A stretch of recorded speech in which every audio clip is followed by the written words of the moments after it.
First of all, I will congratulate all of you guys who are coming in summer or you can say May intake because सीटें होती हैं कम और बच्चे होते हैं बहुत ज़्यादा. अगर आपको एडमिशन मिल गया है so you are lucky and welcome to Canada.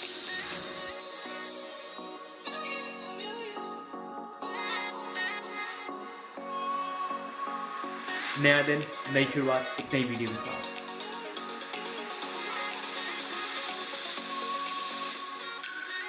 Hello guys, good morning, सत श्री अकाल, welcome back to my YouTube channel. I hope you all guys are doing well. So आज की वीडियो है समर इनटेक के बारे में जिसको हम कहते हैं मई इनटेक या आप कह सकते हो स्प्रिंग इनटेक. जो भी बच्चे आते हैं उनके क्या फ़ायदे हैं, क्या नुकसान है, क्या क्या चीज़ें उनको लानी चाहिए, क्या अगर उनको कोऑप करना है, इंटर्नशिप लेनी है अपने 2 साल के प्रोग्राम में, 4 साल के प्रोग्राम में, क्या वो एलिजिबल होते हैं, क्या उनके क्राइटेरिया मीट होते हैं अगर वो समर इनटेक में आ रहे हैं, क्या बच्चे अपनी फ़ीस निकाल सकते हैं समर इनटेक में आके, और क्या क्या चीज़ें होती हैं जो समर इनटेक में बेसिकली जो स्टूडेंट आ रहा होता है ना. आज हम सारी चीज़ों की बात करेंगे इस वीडियो में. सो एंड तक देखें और जिन्होंने मेरा अभी तक चैनल सब्सक्राइब नहीं किया सब्सक्राइब कर लो गाइस. बहुत सही सी वीडियोस आने वाली है in future.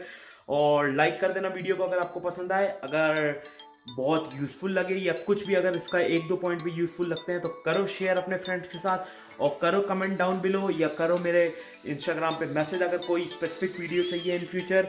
Without any further due let's get started. Okay चलो फिर करते हैं इस वीडियो की शुरुआत. और सबसे पहले मैं आपको ये चीज़ बताना चाहूँगा कि जो भी समर इनटेक में स्टूडेंट आ रहा है उसको पार्ट टाइम जॉब्स की टेंशन लेने की ज़रूरत बिल्कुल नहीं है. ऐसा मैं क्यों कह रहा हूँ, क्योंकि यहाँ पे समर में जो काम की अपॉर्चुनिटीज़ होती हैं या जो काम होता है वो बहुत ज़्यादा होता है और करने वाले बंदे होते हैं कम. अब जो बच्चा आ रहा है समर इनटेक में स्टूडेंट या अराउंड समर इनटेक कह दो मार्च के अराउंड आ रहा है या अराउंड फरवरी के जो भी बाद आ रहा है, उनको काम की टेंशन लेने की बिल्कुल भी ज़रूरत नहीं है. क्योंकि जैसे ही वो रिज्यूमे बांटने जाएंगे, अगर आपको कोई चाहिए होटल्स में, रेस्टोरेंट्स में कहीं चाहिए या वेयर हाउसेस में चाहिए, स्पेशली जो शुरुआत में स्टूडेंट्स यही करते हैं इसलिए मैं इन चीज़ों की बात कर रहा हूँ. वाइट कलर जॉब्स अभी यहाँ पे बात नहीं कर रहा क्योंकि आते ही एकदम आपको वाइट कलर जॉब नहीं मिलती. सो अगर आप यहाँ जाओगे रेज्यूमे ड्रॉप करने समर के अराउंड, तब आपको विद इन अ वीक और 10 डेज आपको कॉल आ जानी चाहिए. नहीं आती तो करो अपने एम्प्लॉयर को कॉल या जहां भी आप करके आए हो रेज्यूमे ड्रॉप. फॉर एग्जांपल अगर मैकडोनल्ड्स में करके आए हो तो मैकडोनल्ड्स वालों का अगर रिप्लाई नहीं आता सो मैकडोनल्ड्स वालों को कॉल करके आप कह सकते हो कि मैंने अपना रेज्यूमे हैंड आउट किया था अभी एक हफ्ते पहले या जितने भी दिन पहले. I am finding a job, are you guys hiring, I haven't received a call from you guys. वो लोग जरूर रिप्लाई करेंगे. सबसे बड़ी चीज ये है कि जॉब की टेंशन नहीं होती, जॉब मिल जाती है आसानी से जो भी आ रहे हैं सब इनटेक वालों को. ये एक बहुत ही बड़ा पॉजिटिव पॉइंट है. कभी कभी जो सितंबर इनटेक वाले स्टूडेंट्स होते हैं अगर उनका वीज़ा बहुत जल्दी लग जाता है, मतलब अगर 3-4 महीने पहले लग जाता है, तो कभी कभी 2 महीने पहले भी स्टूडेंट्स आके यहाँ पे काम शुरू कर देते थे. तभी कनाडा गवर्नमेंट ने कोई नया रूल निकाला था back in 2019, around mid of 2019, कि आप 21 दिन पहले ही आप स्टडी शुरू होने से 21 दिन पहले ही आप एंट्री ले सकते हो कनाडा में.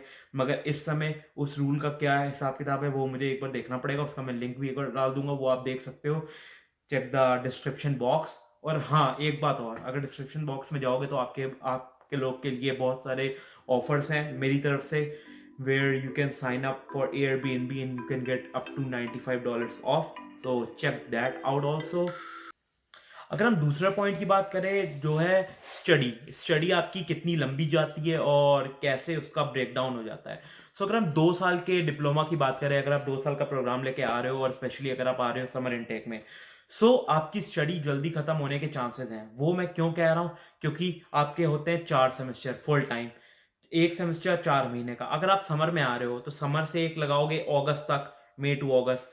सितंबर वाला आप ड्रॉप ले नहीं सकते, जनवरी वाला आप ड्रॉप ले नहीं सकते, तो लगातार आपके 3 सेमेस्टर तो चली गई. ठीक है, बचा जो नेक्स्ट समर. अगर आपको ड्रॉप लेना है, आप पैसे थोड़े बहुत कमाने हैं या ड्रॉप लेके थोड़ा पीस ऑफ माइंड रखना है अपना, ठीक है, सो आप अगला समर ड्रॉप ले सकते हो. उसके बाद जो सितंबर आएगा वो आपका लास्ट होगा. जैसे ही वो आपने कर लिया आपकी स्टडी डन. अगर हम इस सेंस में देखें तो आपकी study with in 20 months done हो रही है अगर आप एक ब्रेक 4 महीने का ले रहे हो तो. अगर वो भी नहीं ले रहे, within 16 months you are done with your studies. मगर इसका एक यहाँ पे हम कह सकते हैं इसका एक वर्स पॉइंट ये है कि जिन बच्चों को पैसे कमाने हैं या जो बच्चे अपनी फीस खुद भरना चाहते हैं ना, उनके लिए यहाँ पे थोड़ा-सा कह सकते हो प्रॉब्लम आ सकती है। कैसे? क्योंकि आपको ब्रेक नहीं मिल रहा। कहाँ नहीं मिल रहा है? जैसे मैंने आपको बता दिया, समर में आए, पहले सेमेस्टर में आते ही थोड़ी ब्रेक ले लोगे, ठीक है?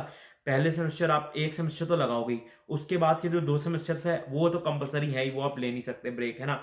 अनटिल एंड अनलेस अगर कोई इमरजेंसी हो और आपको वो भी थोड़ा तमाम-झाम होता है, इमिग्रेशन के थ्रू वो करना पड़ता है, मगर आप वो करोगे नहीं, है ना? सो आपके पहले 3 सेमेस्टर मतलब 3 कॉन्सेक्यूटिव सेमेस्टर्स तो आपके बंधे हुए हैं, अगर आप समर में आ रहे हो तो। यहाँ पे आपको थोड़े से पैसे कमाने का कम चांस मिलता है, या but you can do part time job till the time you are a full time student at your college और यूनिवर्सिटी। मगर अगर हम बात करें अगले समर की, अगले समर में येस फॉर श्योर आप ड्रॉप ले सकते हो, मगर जैसे कि अगर आपको नहीं मालूम तो मैं आपको बता दूं, यहाँ पे जो फीस होती है वो मतलब 2 महीने पहले जमा करनी पड़ती है। मानो अगर मुझे जनवरी वाले सेमेस्टर की फ़ीस जमा करनी है तो मुझे अक्टूबर के महीने में कर देनी पड़ेगी। अगर नहीं कर पाता तो मुझे मतलब रिक्वेस्ट करनी पड़ेगी कि मेरे पास फ़ीस नहीं है, क्या मैं थोड़ी मतलब 1 डेढ़ महीने बाद दे दूँ?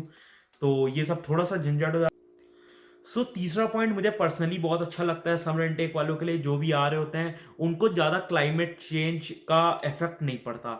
ऐसा मैं क्यों कह रहा हूँ? क्योंकि इंडिया में ऑल ओवर इंडिया कहीं भी चले जाओ, north to south, east to west, ठीक है? वहाँ का टेम्परेचर हमें मालूम ही है कैसा होता है, ठीक है? Not too warm, not too cold, moderately रहता है। अब आप आ रहे हो यहाँ पे समर में, तो समर का टेम्परेचर यहाँ का होता है 10-15 डिग्री, 20 डिग्री भी होता है यहाँ पे, जहाँ मैं रहता हूँ 30-30 भी पहुँच जाता है कभी-कभी।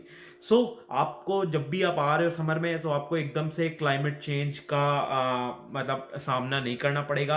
आप आओ, आपकी बॉडी अच्छे से क्लाइमेट चेंज को अपने मतलब अच्छे से आप कर सकोगे क्लाइमेट चेंज को, और जो भी आप कपड़े ला रहे हो उसमें ज़्यादा बहुत गरम-गरम कपड़े भी टैचियों में मत भर लाना अगर समर में आ रहे हो। Yes, you have to have 1 jacket for snow, but snow के लिए 1 जैकेट ले आओ, बाकी ज़्यादा जो कपड़े आ रहे हैं वो समर वाले, और पतली जैकेट हो गई या पतले शूज़ हो गए, वो चल जाते हैं इस साइड। बाकी अगर आप कोई बहुत बर्फीली जगह जा रहे हो, जैसे कि नोवा स्कॉशिया या कहीं और, प्रिंस एडवर्ड, टोरंटो, जिधर जहाँ भी आप जा रहे हो, मैं तो ये कहूँगा एक बार आप टेम्परेचर और वेदर चेक करके जाओ कि वहाँ का क्या रहता है, क्या सीन है, और जिस महीने में आप जा रहे हो उससे 1-2 महीने पहले या बाद का टेम्परेचर क्या रहेगा। सो उसके हिसाब से आपको बहुत सही पता लग जाएगा कि यस मेरे को ये चाहिए। और आप जो आपकी टैची की स्पेस है वो आप अच्छे से यूज़ कर सकते हो, क्योंकि हमें मिलते हैं 23 किलो के 2।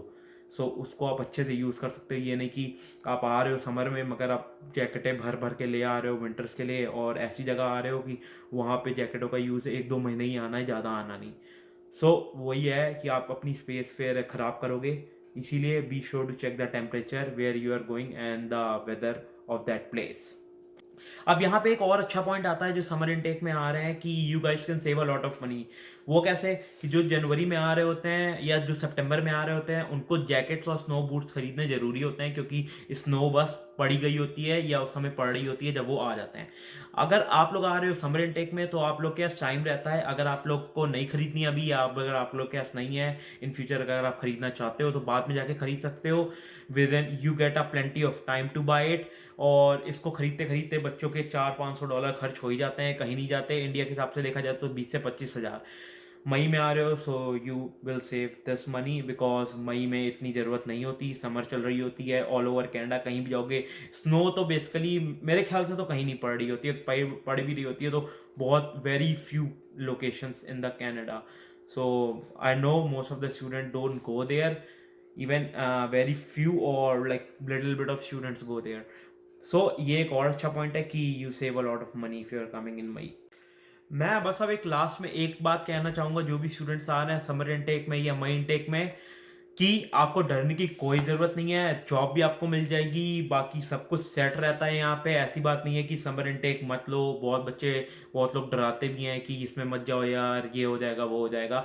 कोई चक्कर नहीं है, मैंने आपको पूरा सिनेरियो बता ही दिया।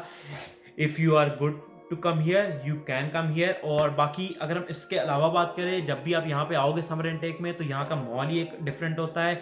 यहाँ के जो मतलब जो स्प्रिंग सीजन आ रहा होता है, पेड़ों के कलर चेंज हो रहे होते हैं, ऑरेंज, पिंक, कभी कभी पूरे ग्रीन हो जाते हैं, फिर एट द एंड जाके सो ये जो पूरी एक अलग डिफरेंट वाइब बन जाती है और स्टूडेंट्स इसको बहुत इन्जॉय भी करते हैं, बहुत सारे फोटोज क्लिक कराते हैं। You can go out, adventures पे जा सकते हो अपने फ्रेंड्स के साथ, है ना।